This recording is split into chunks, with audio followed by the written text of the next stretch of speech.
Nowadays, it's really popular for microbrews, especially with the local movement. We recently, being locked down, everybody wanted to support their local people. You can, especially in the Irish areas, you can get a lot of good whiskey. And then wine, Niagara area and so on is wonderful. Everybody loves it. It's a great industry. It's essential to celebrations in our society. So a lot of people are confused as to how much can you drink responsibly, as far as from a nutritional thing. Should you drink at all? And then is one healthier than another? Like, is this one of those moderation things, or is this we've been totally wrong, like cigarettes? Yeah, no, for sure. I think if someone was to come and say they were not drinking, they're like, should I add alcohol from like a health standpoint? Is there any properties that are going to sort of add to my diet? Kind of along what you were asking about superfoods and just, we hear about wine and just some of the resveratrol and compounds there. But if someone wasn't drinking, I wouldn't encourage them to add drinking to their diet. It's more of like a lifestyle thing. And some people really do, if we use wine, for example, that's part of, pairing with foods and everything there. So moderate amounts have been shown to be okay. I don't know if this is going to be updated, because there has been more research done just on, I think over COVID, there was a Globe and Mail article that I need to read, but it was talking about just cancer risks. And I mean, you have to look at the study too, just to see, what was involved. Because when you're studying, health outcomes and diets, there's a lot of factors, because it's not just alcohol, it could be what that person was eating as well. But I think, for men, 2 standard drinks a day, women 1, like that's usually the recommended amount not to go over, in terms of just making sure that you don't. How much a week then?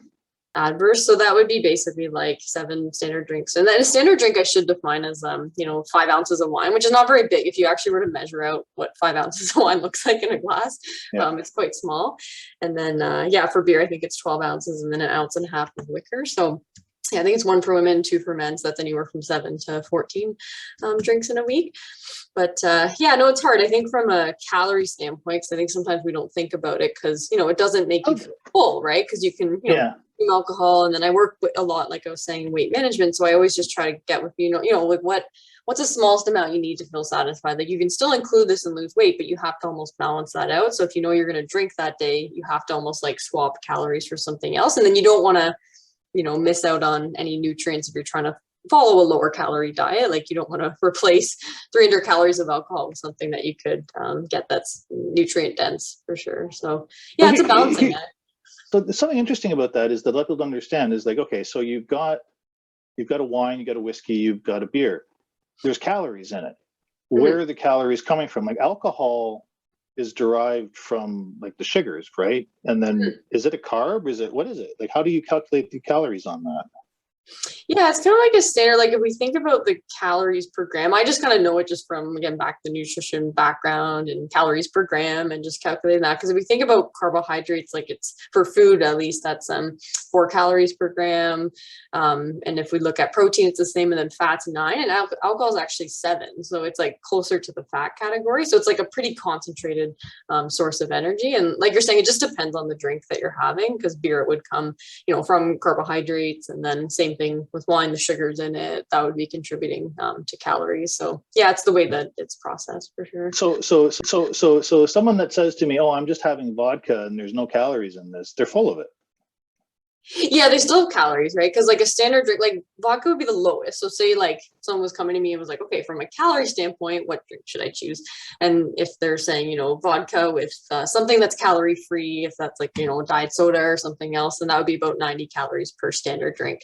Whereas beer would be probably, I think it's like 160 or 170, and then wine somewhere in the middle at about 120, 130. So there's still calories to all of it. Like there's not such thing as a calorie free. Like you see all these coolers that are lower, but they all have calories, right? Like they're not just like water. So it's not water, people. Even though it's clear, there's still something in there to look at.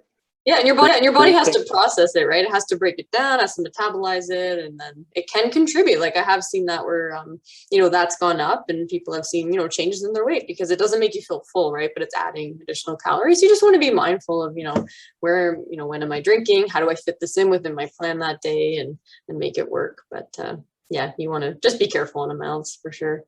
Well, I'm glad to hear I can still have a glass of wine and still Yeah. be considered somewhat healthy. That's Yeah, great. yeah. Thanks Yeah, no, I very include much. the one. I just, moderate it. Thanks very much.